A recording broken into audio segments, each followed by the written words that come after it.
Bismillahirrahmanirrahim. Assalamualaikum warahmatullahi wabarakatuh.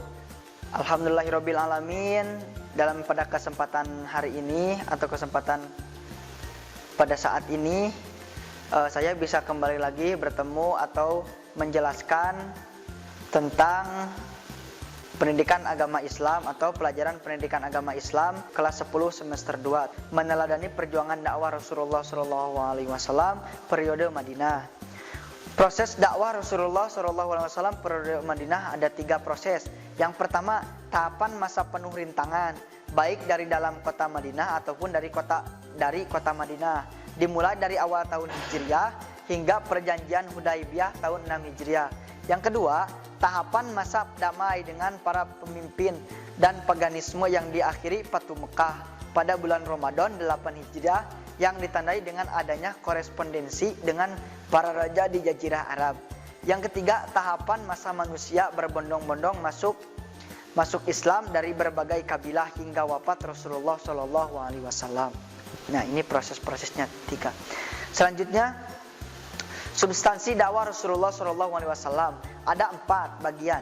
Yang pertama, mendirikan pemerintahan Islam dan membangun masyarakat Islam. Yang kedua, menerapkan hukum-hukum Islam secara sempurna. Yang ketiga, menyebarkan dakwah Islam ke seluruh penjuru dunia. Yang ketiga, konsolidasi dan pengembangan daulat Islam menjadi suatu bentuk menjadi negara adidaya.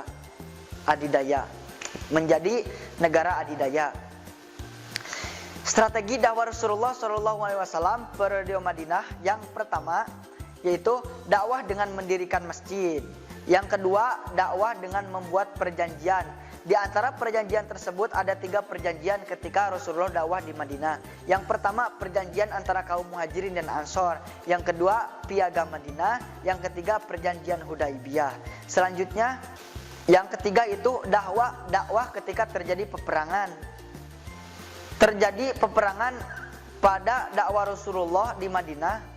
Terjadi banyak peperangan, di antaranya yang pertama perang Badar, perang Uhud, perang Khandaq atau Ahzab, perang dengan Bani Quraisyah, perang Khaybar, perang Mu'tah, perang Hunain, dan Fathu Mekah. Itu kasus yang terjadi ketika Rasulullah dakwah di Madinah.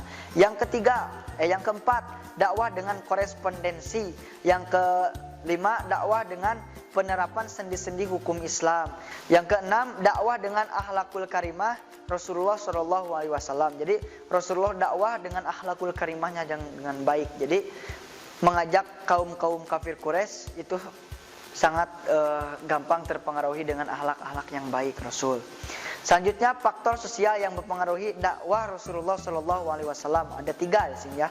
Yang pertama, kaum Muslim yang setia kepada Rasulullah atau disebut kaum Muhajirin dan Ansor. Yang kedua, kelompok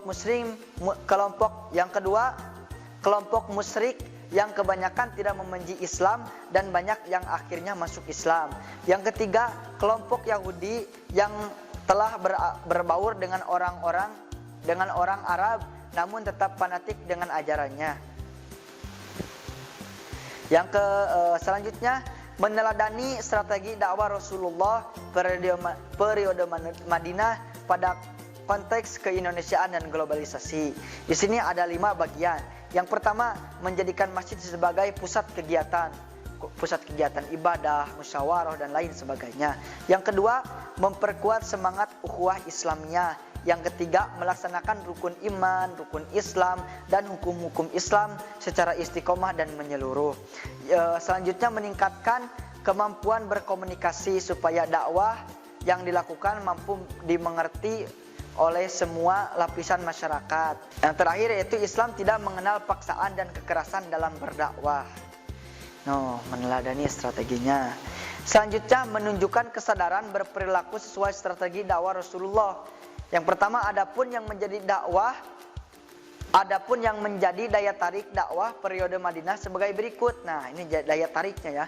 Ada 5. Yang pertama, semangat persaudaraan yang berdasarkan ikatan akidah. Yang kedua, adanya sistem keadilan yang diterapkan tanpa perbedaan. Yang ketiga, kehidupan sederhana yang dicontohkan oleh para penguasa dan pemimpin. Selanjutnya, persamaan derajat sehingga ukuran kemuliaan terletak pada ketakwaannya. Nah, begitu. Selanjutnya, strategi dakwah Rasulullah yang dapat diambil hikmahnya.